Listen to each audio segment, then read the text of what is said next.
There are still so many questions this morning after President Joe Biden made the announcement that he is dropping out of the 2024 presidential race against Donald Trump. So joining us now via Zoom with his take on everything, Dr. Fletcher McClellan, professor of political science at Elizabethtown College. Good morning, Professor. All right, so first things first, it was clear some people were very surprised by this, others not so much. What goes into the president's decision when deciding to drop out of this race? Well, I think in President Biden's case, he had to, it was mainly political. He's aware that he's been down in the polls. He's aware that since the debate last month that things have actually gotten worse for him. I imagine over the last few days he got some pretty sobering news about his standing in the polls, especially in swing states like Pennsylvania, sinking. And I think, that was the main factor. I don't think there's any question that he wanted to run, that he felt like he could serve and continue to serve. But I think that, as well as just the overriding desire of Democrats to defeat former President Trump, I think, helped make his decision. So a lot of Republicans now are calling for President Biden to resign. They're saying if he isn't fit to run for re-election, that he isn't fit to serve the country for the next several months. So do you have any thoughts on that? Well, I think he's clearly fit. I mean, since the debate, we have his performance in office for 3.5 years. And there hasn't been much evidence that he's been off his game there. But even the last few weeks, when he's given press conferences and interviews, he held a summit with NATO leaders, that he is still in charge. Plus, he has a whole administration to support him. He's thinking, and the people who urged him to step down, about having the energy to wage a campaign and serve the full 4 years.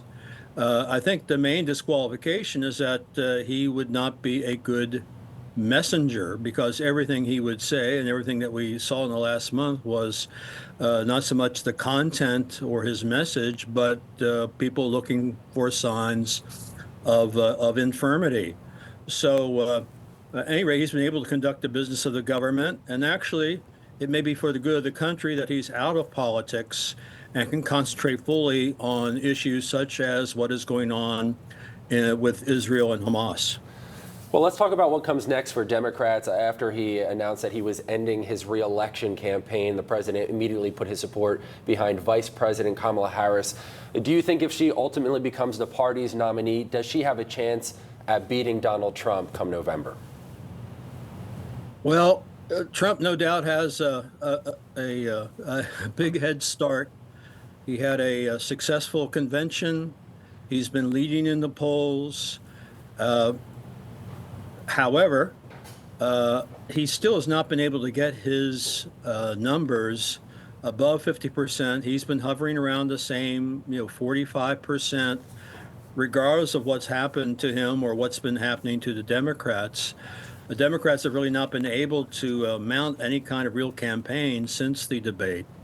So we'll see. I mean, it appears that Vice President Harris will have a united party behind her, although that certainly needs to be remains to be seen when we get to the convention next month.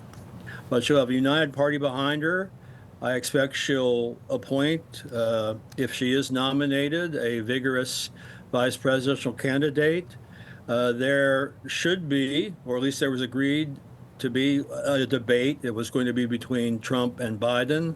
Presumably there will be one between Trump and her if she is the nominee. There are fundamentals such as the economy, which still is trending in a very positive way. We may see a reduction in interest rates by the Federal Reserve Board in September to deal with inflation. So I expect it'll be a very competitive race. Still, so many things can happen from here. Like you said, who Kamala Harris could pick as her VP. There's been a lot of speculation of that, even Josh Shapiro's name being brought up. So a lot for us to still dig into. Of course, we don't have all the answers this morning, but it will continue to unfold. Dr. McClellan, thank you so much for your insight and joining us this morning. Thank you.